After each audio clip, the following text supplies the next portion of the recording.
Mesdames, Messieurs, bonsoir. Voici les titres du journal. L'école béninoise a rouvert ses portes depuis le 16 septembre dernier à l'instar des autres élèves. Les sous-muets ont également repris le chemin des classes. Une équipe de BB24 est allée faire le constat. Le secteur de l'éducation se positionne comme un facteur clé pour une jeunesse éduquée et forte. Il assure l'accroissement des investissements dans les domaines de développement économique et social.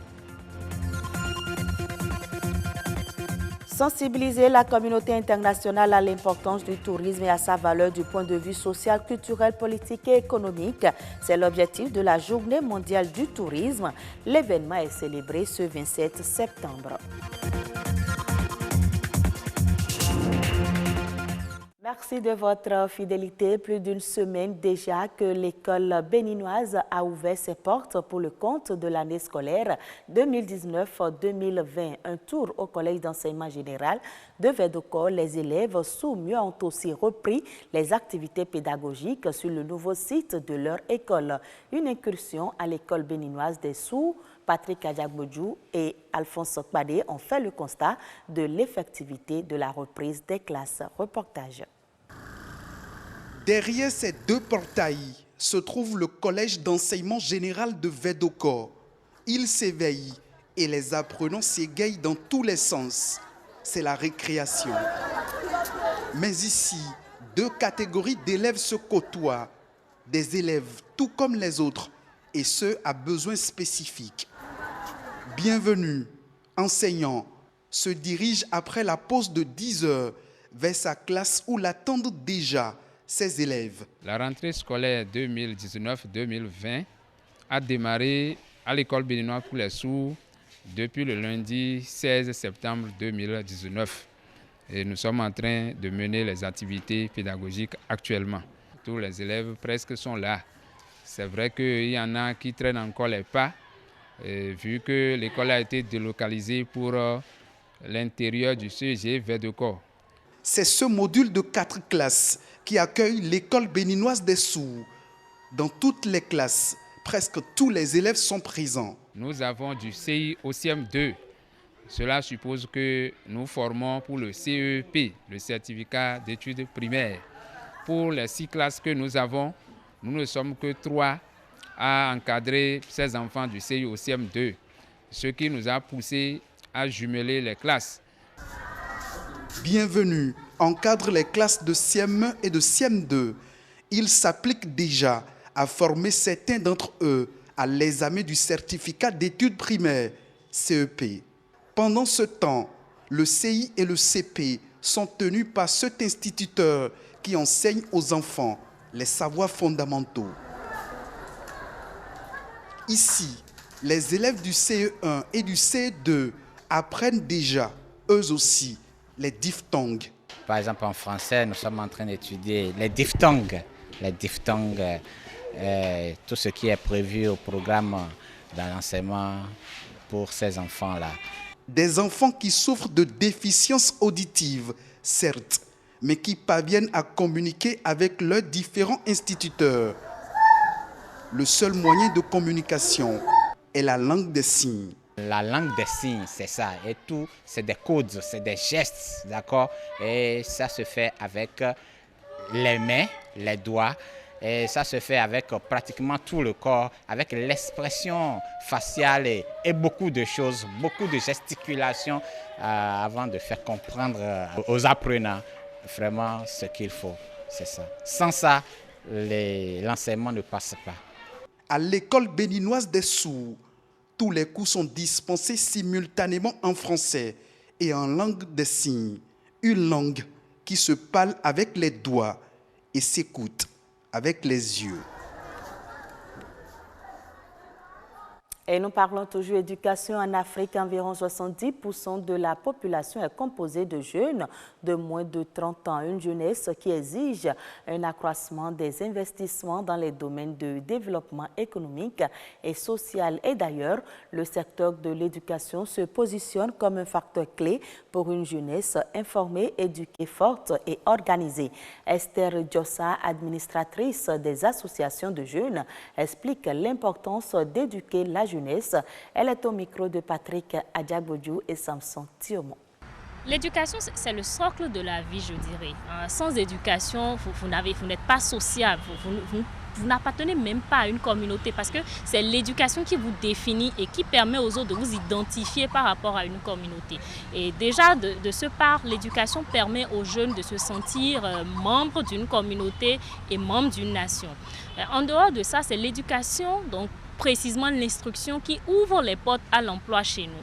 Étant donné que la grande masse de la population est jeune et c'est la jeunesse aussi qui a le grand poids, donc on parle en général de force de travail, donc c'est les jeunes. Sans éducation, la jeunesse ne saura véritablement pas aider sa communauté à aller de l'avant. Je pense que l'éducation béninoise, il y a beaucoup de choses à revoir à l'intérieur, surtout ce qu'on nous enseigne à l'école. Moi, je m'étonne de voir qu'on continue pas à étudier l'histoire de la France et d'autres pays en termes de géographie, alors qu'on oublie en fait à côté d'aller juste à Porto-Novo ou à Sémé ou encore à Alata pour voir la montée, comment les routes sont faites, la plaine, les montagnes.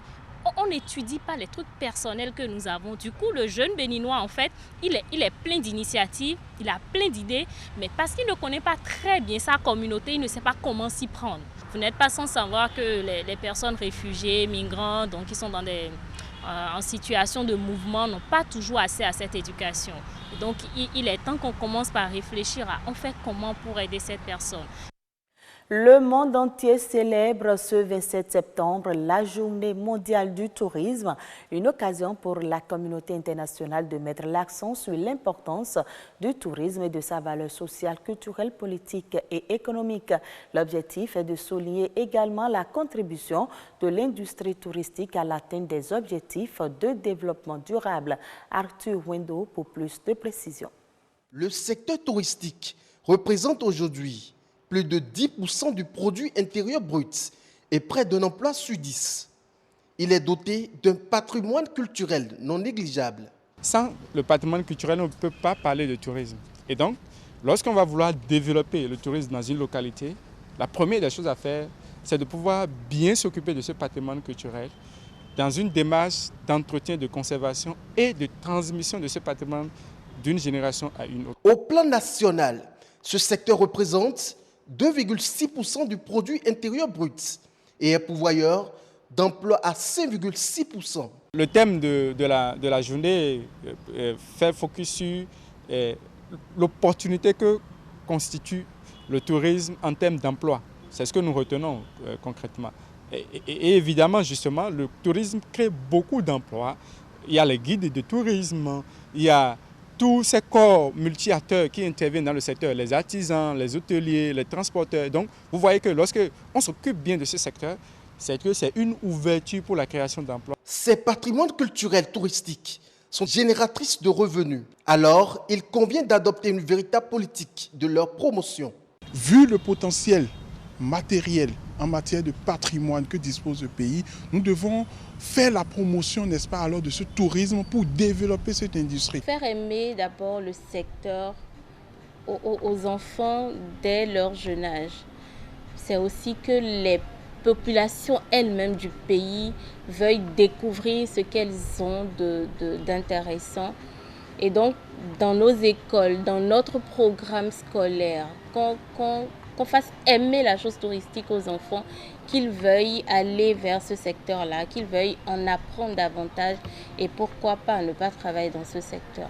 L'une des choses les plus importantes aussi à faire pour développer le secteur du tourisme, c'est de travailler pour que les sites dont je vous ai parlé soient inscrits sur la liste du patrimoine mondial de l'UNESCO. Parce que dès qu'un site est inscrit, naturellement, ça fait partie d'une curiosité qui intéresse tous les visiteurs du monde entier. Instituée pour la première fois en 1980, cette journée vise à évaluer les consciences sur l'importance du tourisme et de sa valeur sociale, culturelle, politique et économique.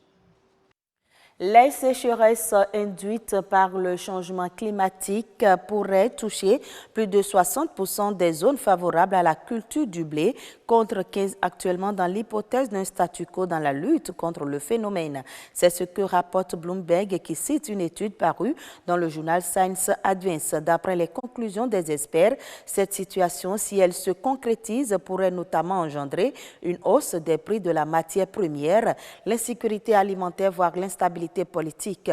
Pour s'adapter à ce changement, les chercheurs indiquent qu'il faudra que les pays trouvent des moyens pour déplacer leur production vers des zones plus appropriées à la culture du blé. Pour rappel, le blé fournit le 5e des calories journalières dans le monde et représente la seconde céréale cultivée après le maïs.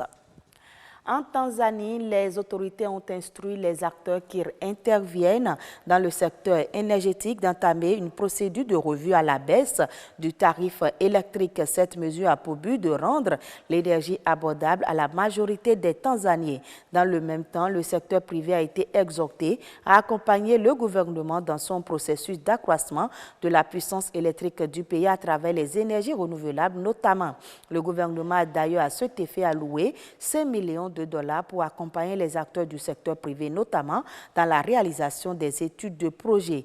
Le pays, qui produit actuellement environ 1600 MW, s'est donné pour objectif de faire passer sa capacité installée à 10 000 MW d'ici 2025. Et ce sera tout pour ce journal. Très bonne suite des programmes de BB24.